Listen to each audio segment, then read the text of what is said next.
Hey everyone, Chris McDevitt with Mansfield Technologies. We're a high security IT disposition or IT recycling company. We're based out of Mansfield, Ohio. And today I just want to take a few minutes to talk about a old data sanitization standard that's still often talked about and some folks even claim to still use is the Department of Defense 5220.22-M. So Private McDevitt, 2008, 2009, just joined the Army Signal Corps. This was the standard.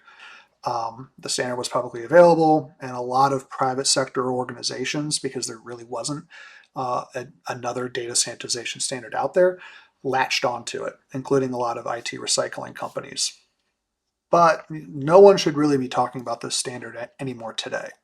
So if you just Google DOD 5220.22-M wiping standard, and I'm just going to call it the DOD standard from now on, you'll see right here, as you scroll down, it's outdated, it's not effective for SSDs, and NIST 888 is a more updated standard. It's from 2014, and it talks about mobile devices, it talks about flash memory, it talks about printers and other devices that the DoD standard didn't even talk about.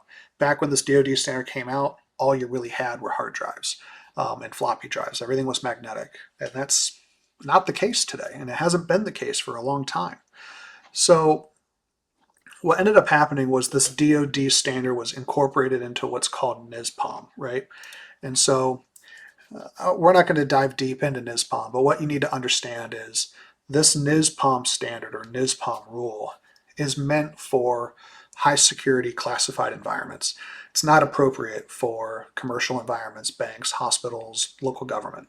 So there is no DoD standard data wipe anymore.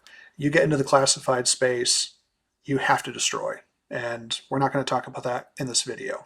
But so where did this DoD standard even come from, and what was it trying to achieve? Well, the main thing was it was attempting to combat data remanence. And a lot of these older hard drives or older types of magnetic media, you would write the ones and zeros. And over the years, as time would go by, that one section, that magnetic field would kind of grow and bleed out of its sector. And that's because the coercivity or magnetic resistance of that material was a lot lower. So if you would come back through with a single pass overwrite, and you would, change that 1 to a 0, well, the edges of the 0 would still say 1. And there were some advanced laboratory techniques back in the day where folks would pop those platters off, and under a microscope they could see those edges, and they could attempt to rebuild the data even after a single pass overwrite. So everyone kind of freaked out about that risk, and the DoD standard came out, and that's why they said, well, unclassified or commercial systems go 3 times. And so it fought that kind of data remanence piece. At this point, that's really not a risk anymore. The coercivity or magnetic resistance of a material of new hard drives is way, way, way higher, to where you're not getting that bleed over anywhere near as much, and the data is physically smaller on the platter. So the equipment needed to see it is even more expensive. And the classified side, they're destroying it anyway, no matter what. So this really isn't a thing anymore. The other piece that kind of killed overwriting, especially at these multiple pass standards, is the amount of time it takes. I remember being, a private in the Army, and we would overwrite a 50 or 100 gigabyte hard drive, and doing a standard unclassified wipe, it would take a few hours, right? Now, instead of having 30 gigs or 100 gigs, you're now talking about 16 terabytes. The amount of time it takes to do a 3-pass or a 5-pass, let alone a 7-pass overwrite of a drive that large, going to every single sector and writing ones and writing zeros and then doing a random pass, it takes forever. It literally can take days depending on the vendor's setup. And so it's really not cost effective. It's really not providing you any additional security at this stage. And so what should we now be doing, right? So at this point, I would suggest that you go to NIST 888. If you're in the healthcare industry, the proposed 2025 updates to the HIPAA security rule are now pointing at 888. If you're a bank, if you're a bank, Gramm-Leach-Bliley, or another financial institution, the Gramm-Leach-Bliley Act, it points to 888. NIST 853, which is like all the security controls, it points to 888. NIST 800-171, which is how you protect controlled unclassified information, it points to 888, and we can just go on about this. 888, these are the guidelines. Guidelines is the key word there. This document is meant to cover all of those different types of organizations. So there's going to be options in 888. And this document is full of, you as the organization have to choose what you think is appropriate. And no one's going to tell you if you're right or wrong, unless a mistake happens. And then the regulators will come in and say, well, you did the wrong thing, unfortunately. So, you kind of scroll down here, and the main thing I want you to kind of look at, this document is huge, and it's 64 pages long. Please read it if you're making IT asset disposal and data sanitization decisions. You should be generally familiar with this document. But I want you to get down to page 17 to the media decision tree flowchart. And it's page 25 if you're just going straight through the PDF. This is where you start to make decisions. You as the IT guy or gal should not be making the decisions on your own in a vacuum. There should be some controls or some policy written down somewhere saying if you're going to follow moderate or if you're going to follow high. I've never seen someone say low, but I guess it's possible. Then you look at that moderate and you look at that leaving org control, right?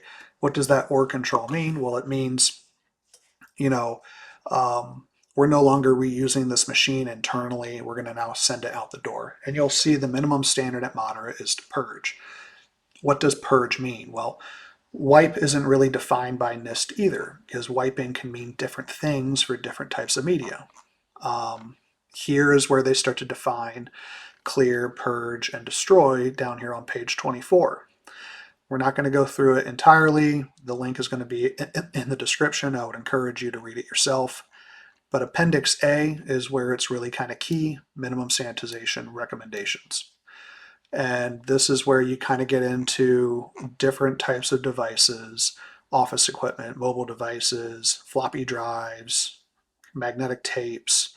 And you'll see here, clear is approved for, overwriting is approved for clear. And overwriting also achieves overwrite. And it says right here, apply one pass of a fixed pattern across the media surface. NIST does not require 3 passes. NIST does not require 5 passes. Now, you need to make sure that the documentation that your vendor is providing you proves that it is a hard disk drive.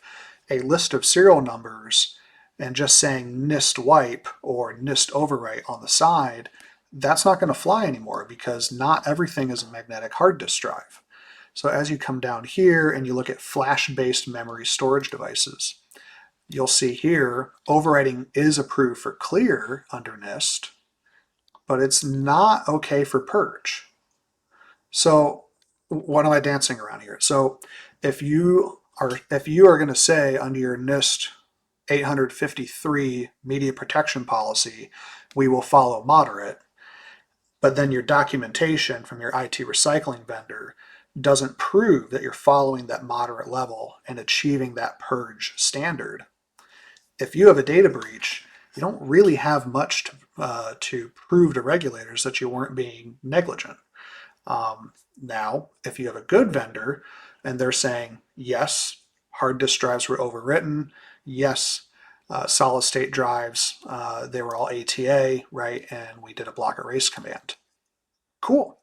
It's difficult to scale. That's not my business. I don't really know how that would work in a cost-effective manner, but I'm sure people do it. This is though where some folks, depending on your level of risk and your level of um, data security, right? Where a lot of folks go, hey man, I don't want to I don't want to get into this. We did this for hard drives and this for solid state drives and something else for phones, right? And I get that, right? That's why we baseline on a security categorization of high, and we bring the destruction equipment to you. That way you're able to maintain org control. If you put it on a truck and send it out the door, is that really maintaining org control? I don't think so, but talk to your lawyers. Some people have said that they think it does. That's fine. But this is where a lot of that destroy piece comes in. Just because you destroy it doesn't mean that it's going to get thrown in a river or thrown into a landfill, right? Yes, we're physically destroying it, right? But the materials and the byproducts are still going to be responsibly recycled, right? And it's in my financial interest and in any IT recycling vendor's financial interest. These printed circuit boards, these solid state drives, these hard disk drives, they have precious metals within them. We want to recover those precious metals and get them integrated back into the supply chain. Is it a lot of money? No, but it helps offset some variable costs, right? So it makes perfect sense, and it's the right thing to do to recover those precious metals. All right, so that was a lot. We're sitting here around 12 minutes. I know this is a little bit of a long video, but in summary, like no vendor should be telling you we follow the DOD standard. That should immediately be a red flag to you that they're not keeping up with current standards and that their documentation is probably not going to be very good. Any IT vendor, whether it's a big guy or a little guy, force them to prove to you how they're achieving 888.